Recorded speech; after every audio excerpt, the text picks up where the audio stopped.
ప్రభునందు ప్రియులైన మీకందరికీ యేసుక్రీస్తు ప్రభువారి నామంలో శుభవందనాలు తెలియజేస్తూ ఉన్నాం. దైవజనులు బ్రదర్ భక్త సింగ్ గారి పరిచర్యలో నుండి అలసిన వాణిని ఓరడించు మాటలు. మే 7.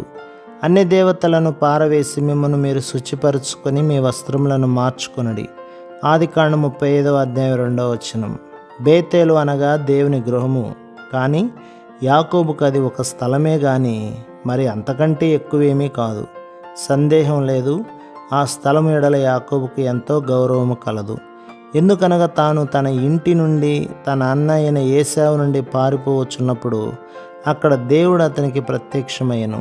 బేతేలులోనే తాను పరలోకము తెరవబడుట దేవుడు తనతో మాట్లాడుతూ చూచెను గాని ఆ సమయంలో దేవుని ఇల్లు యొక్క సరైన అర్థమును తాను గ్రహించలేకపోయాను.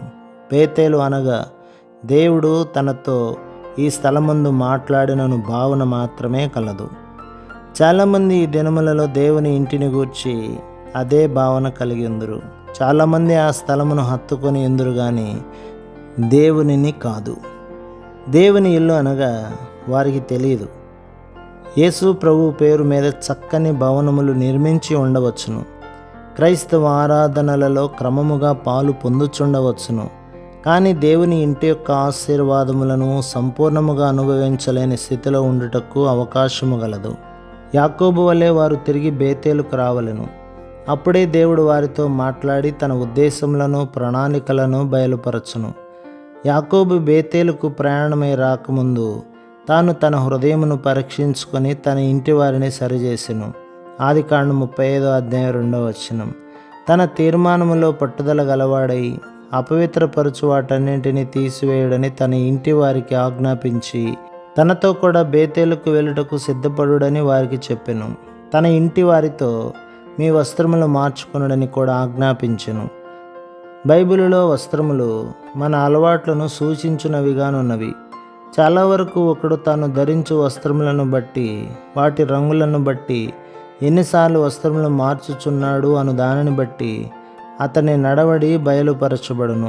చాలా విచారకరమైన విషయమేమనగా మంచి విశ్వాసులు కూడా లోక సంబంధమైన వస్త్రముల ద్వారా లోక సంబంధమైన జీవన విధానము ద్వారా ఆకర్షించబడి మోసపోవచ్చున్నారు.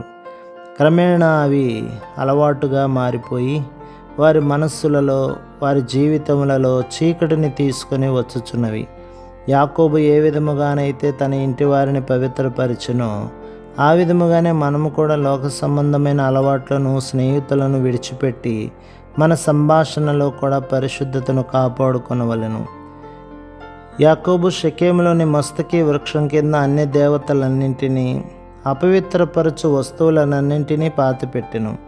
ఆ విధముగానే మన పాత అలవాట్లు పాత పద్ధతులన్నింటినీ కూడా క్రీస్తు యొక్క మరణ భూస్థాపనలలో మనము పాలివారమొకట చేత పాతి పెట్టవలెను.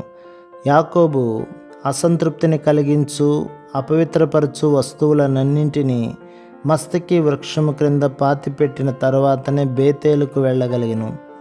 అప్పుడే దేవుడు అతని పేరును యాకోబు నుండి ఇశ్రాయేలుగా ఎందుకు మార్చెనో, ఎందుకు అతనిని బేతేలుకు వెళ్ళమనెనో పూర్తిగా అర్థం చేసుకొనుటకు ప్రారంభించెను.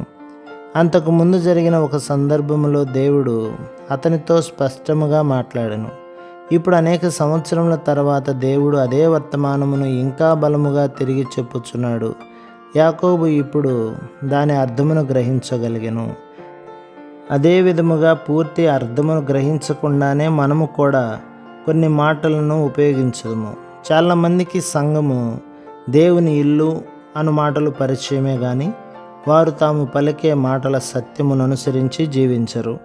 కనుక దయచేసి నీవు పలికే మాటల యొక్క ఆత్మీయ విలువలు గ్రహించి ఆ ప్రకారం జీవించుచున్నావో లేదో పరీక్షించుకొనుము కానీ వ్యర్థముగా ఆ మాటలు పదములు పలకవద్దు. నీవు నిజముగా నేను దేవుని ఇంటిలో అనగా బేతేలులో ఒక భాగమునైతేనని చెప్పగలవా? లేక నీ జీవితంలో ఏదైనా అన్య దేవత నీ ఆత్మీయ ఎదుగుదలను ఆటంకపరుచుచున్నదా? ప్రభు మిమ్మును మీ కుటుంబమును మీ సంఘమును దీవించి ఆశీర్వదించునుగాక. ఆమేన్.